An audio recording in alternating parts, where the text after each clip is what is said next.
Buenas noches, ¿cómo andan? ¿Cómo están? Bienvenidos a un nuevo capítulo de No Culpes. Y sí, vos que estés en casa, vamos a recordar nuestra querida Mendoza de 1950 porque tenemos que hablar de esta Torre Eiffel, pero bien mendocina. ¿De qué se trata?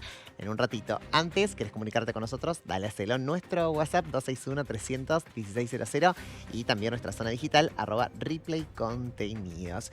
Y nos vamos de traslado, acompáñame, 1950. Y allí vamos a tener que hablar de esta torre famosísima en nuestra provincia, ubicada en el Parque General San Martín. ¿De qué se trató? Los especialistas nos van a hablar esta noche. Y voy a saludar ya a Matías Ganelo. Él es empresario. Matías, ¿cómo estás? Bien, muy bien. Muy bien. Ahí está, me alegro tenerlo.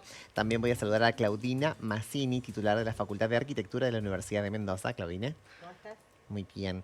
Y Gustavo con W, ¿eh? Gustavo es Quiroga, investigador y editor de diseño. Hola, buenas noches. ¿Cómo te dicen? Gus. Us. Ahí está, muy bien. Así como con W. Con W. Con la trompa, ¿viste? Bueno, qué increíble esto, ¿no? Acá está el libro, miren lo que es esto. Bueno, acá está el libro de esto de Vanguardia Invisible, Feria de América. Voy a intentar, a ver si no me... Acá perfecto. Acá está, muy bien, ¿eh? Y un poquito quiero que nos hablen de esto. Y vamos a arrancar con esto, con esta torre famosísima de nuestra provincia, creada, ideada a partir del 50.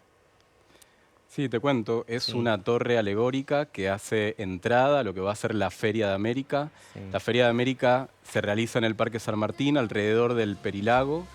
Y técnicamente hay 100 pabellones. Esta torre que está al ingreso se ubica entre los caballitos de Marly. Tiene 50 metros de altura, 5 cubos en espiral. Cada cubo, 2 pirámides cruzadas, una blanca y una roja. Sí.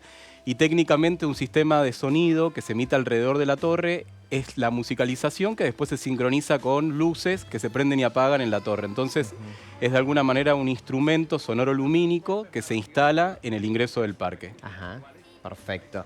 Y esto fue revolucionario. Me imagino en esta época, ¿no? En los 50, en una Mendoza donde, bueno, ya los portones del parque eran muy atractivos, ¿no? Y esto de una Mendoza que iba evolucionando de a poco, pero que hasta el momento no había algo tan novedoso como esta torre. No, totalmente. Es una obra totalmente vanguardista Ujú. que si hoy ven los pabellones, se los recomiendo mirar un poco de lo que Sí. sucedió. Los pabellones son totalmente contemporáneos.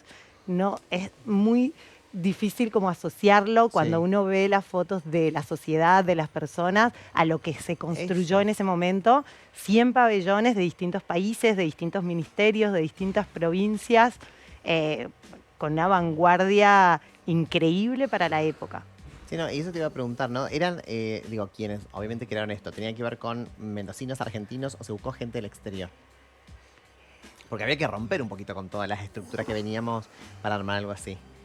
Sí, hay de todo un poco. Tenemos pabellones.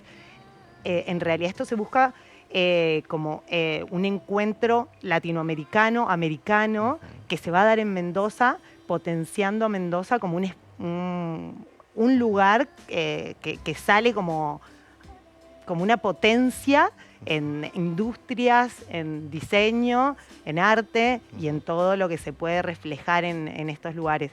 Y tenemos pabellones, por supuesto, argentinos, de Mendoza también, y pabellones de Brasil, de México, de Latinoamérica.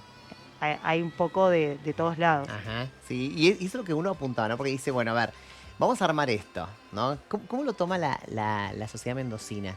Digo, asiste, era una sociedad, digamos, que era privilegiada la que asisten todos. Bueno, pasó algo muy particular A a ver. la hora de investigar. Los primeros archivos que recuperamos eran de los arquitectos, por lo cual eran todas las construcciones y los Sí. pabellones vacíos. Sí. Y a partir de encontrar partes de las fotografías del diario Los Andes, estuvimos trabajando con el archivo de la provincia, con el de la Facultad de Filosofías y Letras y demás, y empezaron a aparecer todos los eventos sociales que estaban dentro de la feria. La verdad que fueron un montón, multitudinario. Es hermoso ver también todo lo que va a ser el festejo de la vendimia vinculado a esta situación de vanguardia. Están todos los carruajes pasando alrededor de la torre. Es como muy particular ver en la época las caras de asombro, esto que fue muy vanguardia, pero también como futurista. Claro. Entonces eso descolocó a la gente, pero también marcó un hito que es una provincia que se piensa en el futuro, que se piensa industrial, que se piensa pujante.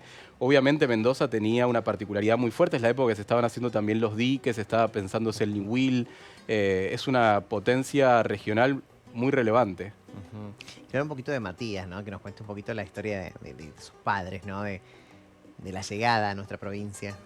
Ellos llegan porque los invitan a trabajar. Ellos ya formaban parte de una vanguardia en arquitectura en Buenos Aires. Y ellos deciden que aceptan un cargo en la dirección de la Escuela de Cerámica, mi padre, y después empieza a participar sucesivamente en diferentes áreas de la provincia, en la dirección de arquitectura, en las cátedras de arquitectura en San Juan, porque la Universidad de Cuyo tenía cátedra en San Juan, mismo en Chile, en la Universidad de Valparaíso, forma parte de la constitución de la Universidad de Valparaíso. O sea, él se aparece un polo, digamos, digamos estamos sobre la otra parte del país, o sea, el proyecto andino que venía a ser, o sea, las dos potencias eran Córdoba y Buenos Aires, y Mendoza nacía diciendo acá estoy. O sea, no era un pequeño chiste, sino Claro.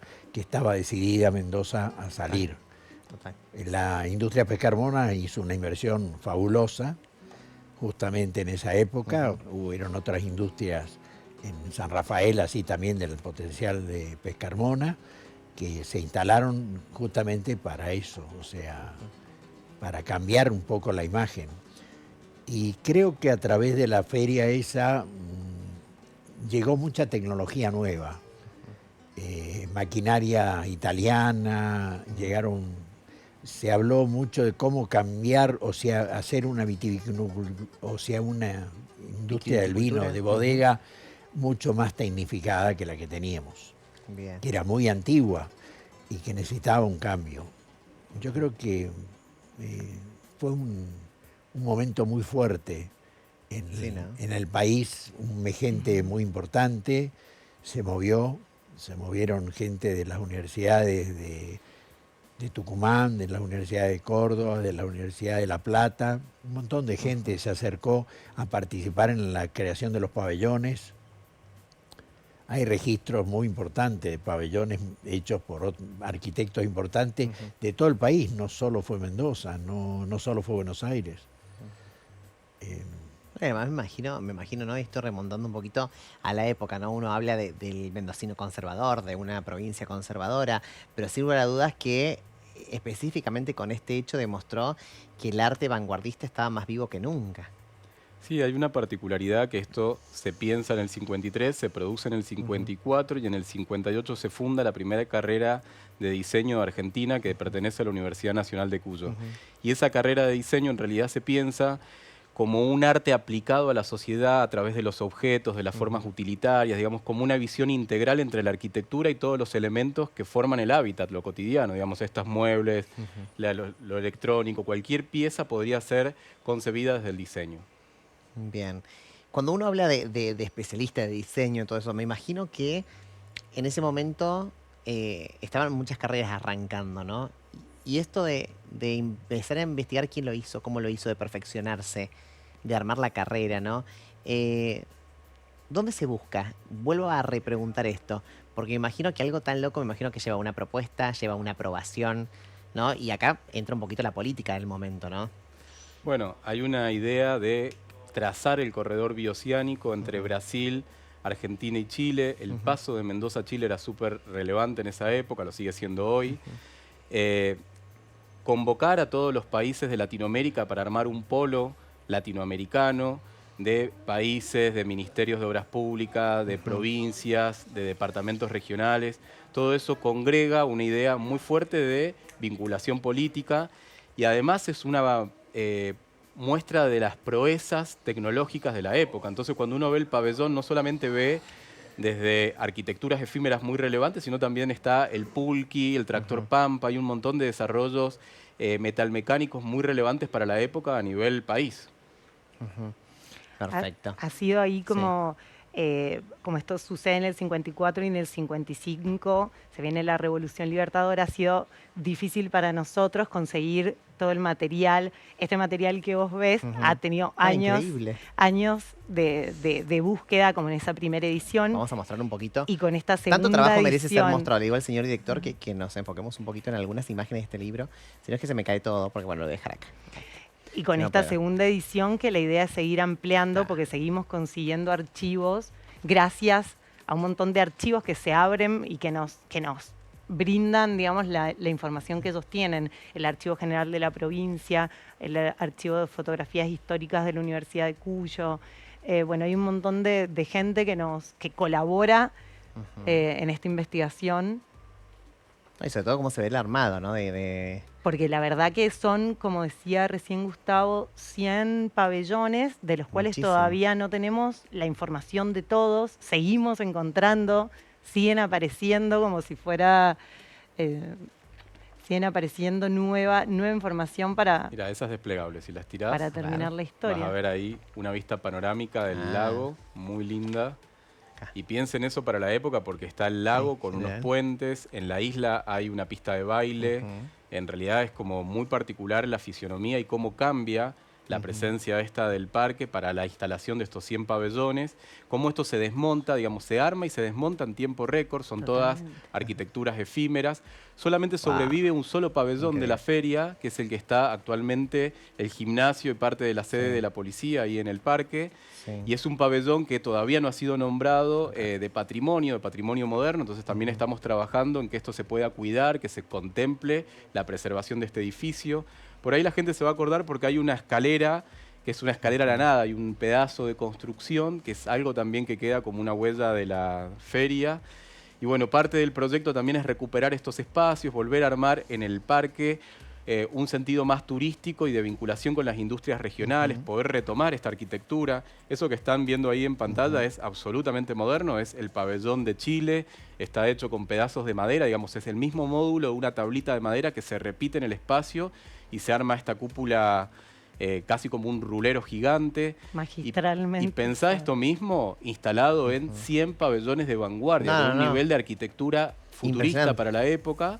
Y esto es lo que da pie después a pensar que en los años 60 se crea la Facultad de Arquitectura en la Universidad de Mendoza, que es clave, que es una belleza de edificio que la hizo Tedeschi.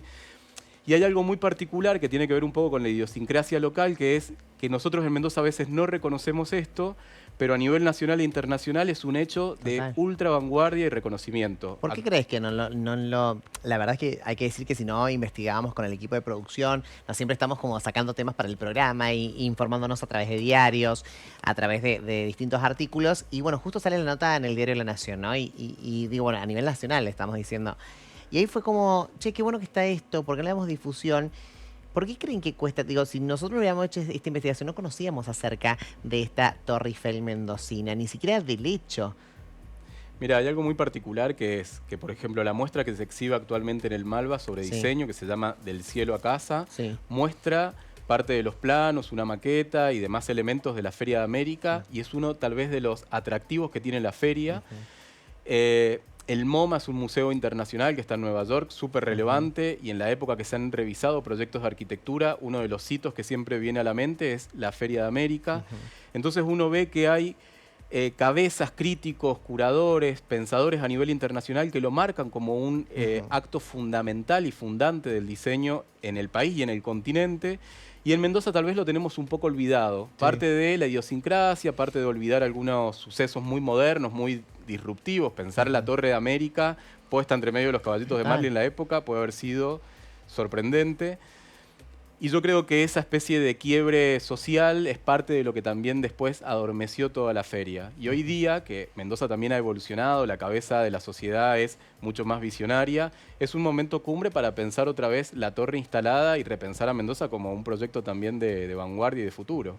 No hay que olvidar también la historia de eso, de que en el 55 está la revolución y se proscribe todo lo que pasa con el peronismo, y esto forma parte del segundo plan quinquenal peronista. Entonces, como de alguna manera se borra mucho de esto, mucha información se saca de la historia, y Y bueno, de a poco van resurgiendo estos datos que hace que lo volvamos a visibilizar y que es fundamental. Hasta en las facultades de arquitectura esto estaba olvidado y no se contaba como tal. Una feria de este tamaño, de este nivel, con estos pabellones. O sea, una feria totalmente internacional, de carácter internacional. Total. ¿Creen que es posible que vuelva a surgir esta Torre Eiffel mendocina? Que se pueda realizar, digo, si nos remontamos en los años 50, era muy novedoso, digo, hasta las luces, ¿no? Desde la música, desde la electrónica, Tal cual. impresionante. ¿Creen, cómo lo ven posible? ¿Lo ven, no lo ven? Bueno, siempre es una utopía que hay que gestionarla. Creemos que si hace 70 años era posible armar una torre en ese lugar, hoy día se podría volver a pensar. Es muy lindo ver esas imágenes Muy donde lindo. está la lindo. torre entre los caballitos, Sí, acá están estamos. estos vehículos de época. Sí. Porque ahora cuando uno pasa por el parque, siente la ausencia de semejante torre. Y creo que es un momento cumbre también para volver a festejar los 70 años de una proeza de la industria progresista, digamos, de la industria regional en Mendoza, en la provincia, de pensar otra vez a la provincia con industrias alternativas, no solamente la vitivinicultura, sino un montón de otras formaciones económicas que se generan, y pensar el rol de la arquitectura, que para Mendoza es clave por el trazado y porque también es un oasis donde nosotros vivimos en un lugar muy bello que es Mendoza. Entonces, el rol del arquitecto también hay que destacarlo. Bien. Tu padre, César. ¿No quedaron gente viva que trabajó con tu padre que, aunque estuvo ahí en el... No, No, no, pueden dar testimonio que... No, no, no. ya son muchos años. Nos ha quedado, pongamos, de mi madre nos ha quedado la industria que yo hoy día, que es Colvo, que es una industria de vajilla, fue una vanguardia en ese momento de mi madre. Y hay una industria que ha montado mi sobrina en Buenos Aires, que es Janel Editora, que edita una silla que fue vanguardia en esa época. Yo con orgullo lo digo, esos dos diseños, en la empresa de mi sobrina y la empresa mía, hemos representado al país en exposiciones internacionales, en Milán, en 100% diseño en Londres. O sea, hemos reeditado el diseño argentino y lo producimos, que es la dificultad. O sea, en el tiempo es mantener un diseño, producirlo, y hoy en día quienes compraron la vajilla hace 50 años atrás van y reponen un plato y es vanguardia hoy en día. Yo creo que ellos eran un pensamiento en ese momento y se jugaron a algo muy importante. Nosotros nos olvidamos que Europa en ese momento estaba reconstruyéndose. O sea, Brasil, Argentina eran potencia, no era... Yo creo que nosotros entramos, Argentina entró en un oscurantismo después de la Revolución Libertadores, que no... emigraron grandes pensadores, grandes gentes, se fueron del país porque no se adaptaron. Tomás Maldonado, Sí. un gran del diseño argentino, dirigió la escuela del Bauhaus durante 40 años en Alemania y es un argentino de esa época.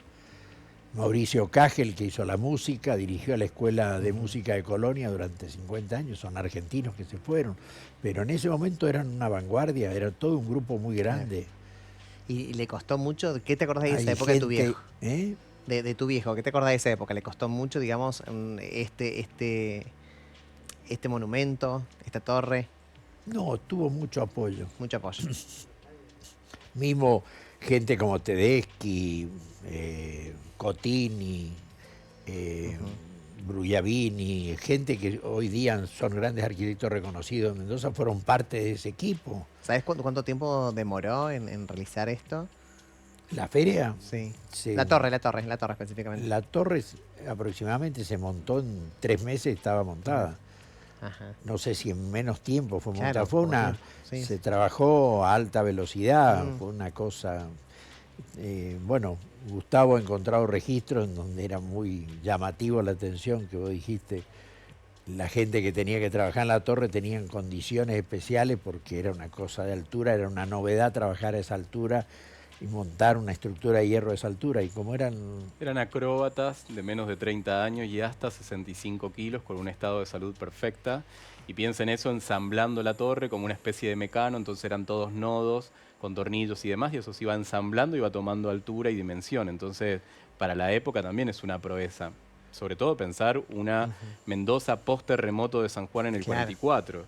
Y ahí erigir esa megatorre lumínica. Muy arriesgado, digo, en esto de Totalmente arriesgado. 50 metros, ¿no? No era de- 50 claro, metros de sí. altura. Y hay Impresionante. imágenes por ahí que se van viendo de noche en donde la estructura como que se pierde y lo que queda como que se ve son los triángulos que representan a las Américas, América del Norte y América del Sur, Ujú.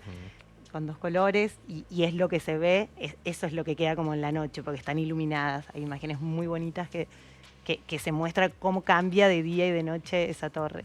De hecho, hay un eco, si se quiere, del impacto de lo lumínico, que es que en Mendoza tenemos un artista que es Julio Leparc, súper relevante en experiencias lumínicas y demás, y este es un antecedente. Entonces, un artista de vanguardia de esa talla se puede entender también vinculado a un hecho histórico como el de la Torre de América. Ujú.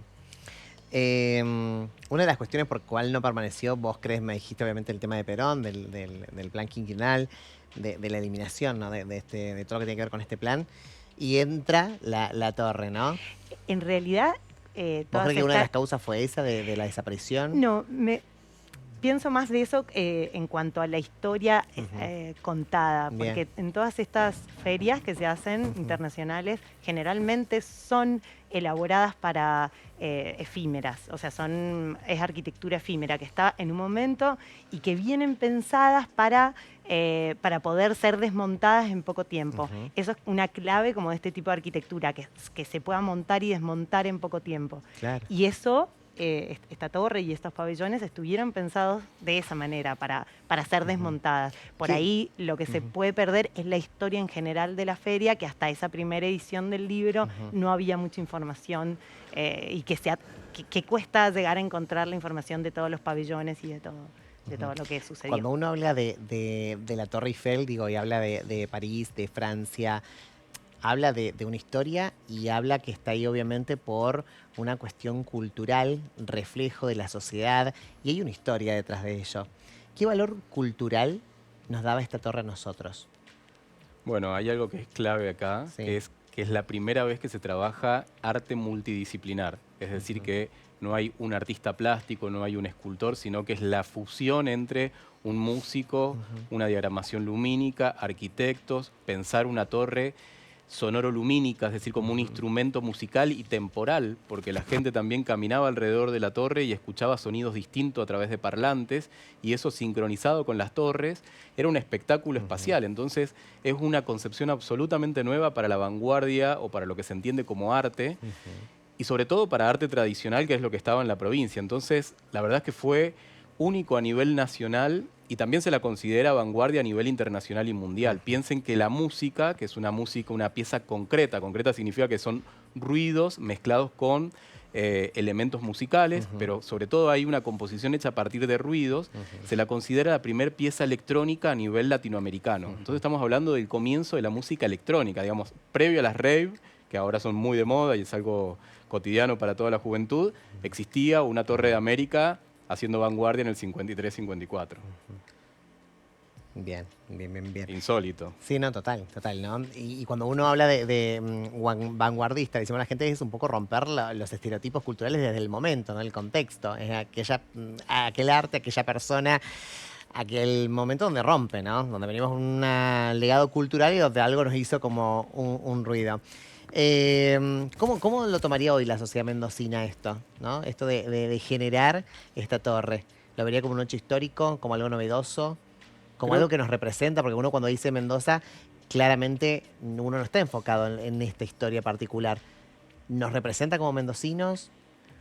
Para nosotros es como hablar de la Concagua, son monumentos, son hitos, son referencias que a nivel mundial llaman mucho la atención. Creo que Mendoza ha progresado a nivel pensamiento y a nivel industria de una manera formidable. que un elemento como este puede llamar la atención y volver a anclar a Mendoza dentro de un mapa global de las artes visuales y de la cultura. Mendoza está súper preparada para algo así.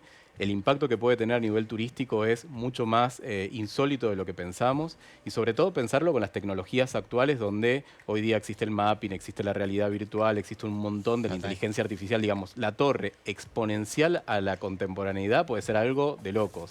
Y nosotros apelamos a que exista de nuevo. Nos parece que puede no solo hablar de la Feria de América, sino hablar de un pensamiento progresista que vinculaba industria, que las industrias tenían empresarios que se arriesgaban a crear otro país. Digamos, el país que tenemos de calidad viene por toda esta gente también. Perfecto. Y en el 54 se pudo ubicar esa torre entre los caballitos de Marley en la entrada después de los portones del parque. Pensamos que 70 años después también es posible volver a hacerlo y encontrar otra vez esa historia. Perfecto. ¿Y qué falta? Que aprovechemos este minuto de aire, aprovechemos que la sociedad mendocina nos está mirando y mucha gente también importante del otro lado, ¿no? ¿Qué falta? Apoyo, falta Nosotros lugar, falta... Estamos trabajando para que esto suceda, digamos. Nosotros estamos en 3 puntos distintos. El tema de una ampliación del libro para que esta historia se termine de armar. Está el tema del pabellón de Ministerio de Obras Públicas, que conocido como popularmente por el pabellón Cuba, que es el que hablaba Gustavo, que está al gimnasio policial en este momento, y el armado de la torre. Estamos trabajando para eso. Somos un grupo de personas de distintos organismos. Está la Universidad de Cuyo apoyándonos, Patrimonio, nosotros como investigadores. Bueno, somos un grupo grande que está trabajando para ver la forma de qué manera esta torre podría volver a aparecer hoy, con también la tecnología de hoy. Y bueno, estamos trabajando para ir armando este caminito, para ver si es posible festejar los 70 años con la presencia de la torre en el parque. Bueno, y aprovechar obviamente un año de elecciones para tirar la piedrita ahí, ¿no? Para tirar la piedrita, que nos puedan ayudar obviamente para esto, porque bueno, tiene que ver con nuestra Mendoza, con nuestra historia, tiene que ver con un momento cultural muy importante, que es el romper ciertos esquemas y sobre todo que es nuestro, que es algo originado desde acá, desde nuestra querida Mendoza, como los portones del parque, como el parque mismo, todo lo que encontramos en el Cerro de la Gloria. Bueno, tenemos que tomarlo como un monumento más, ¿no? Que esa es la importancia que se le tiene que dar, ¿no? Y qué lindo, me ponía a pensar cuando mientras estabas hablando de por qué no incorporaste la vendimia a esto, ¿no? Es un poco lindo el que se plan. empiece a hablar también en la vendimia, ¿no? Que uno de los cuadros sea el de la torre que nos representaba a todos, ¿no? Bueno, hay algo muy particular hablando de vendimia, que es que el escenario de la vendimia es el que instala por primera vez los sistemas de las cajas lumínicas. A partir de la vendimia de la Feria de América aparecen las cajas de luces que después vienen a ser casi una de las marcas registradas de los festejos vendimiales. Y eso tiene que ver con esto mismo, digo, como la luz como un elemento pictórico, como un elemento arquitectónico, espacial. Pensamos que el apoyo político es fundamental, pero un apoyo político amplio. Pensamos que es fundamental también empresarios y gente que pueda invertir en heredar y volver a reconstruir una torre, que no es solamente por la torre, es por todo lo que significa y porque es la puerta de entrada a una feria y a un pensamiento industrial y progresista y regionalista. Lo vemos bastante posible. Siempre es fuerzas, unir acontecimientos y pensarlo en la vendimia sería importantísimo. Total. Muchísimas gracias, Gustavo. Gracias, Claudina. Claudina, por favor. Gracias, Matías. Ahí está, muchísimas gracias. Bueno, acá está el libro, obviamente, Feria de América acá. Y vamos a realizar una segunda parte hablando de la Feria de América, porque también fue un hecho súper importante en nuestra provincia. Un hecho donde asistió mucha cantidad de mendocinos y mendocinas y obviamente tiene que ver con un hecho histórico, un hecho cultural, que nos hizo ruido como sociedad, ¿no? Y por eso vamos a desarrollarlo en la segunda parte. Gracias por acompañarnos como todas las noches. Te queremos. Descansa. Chao.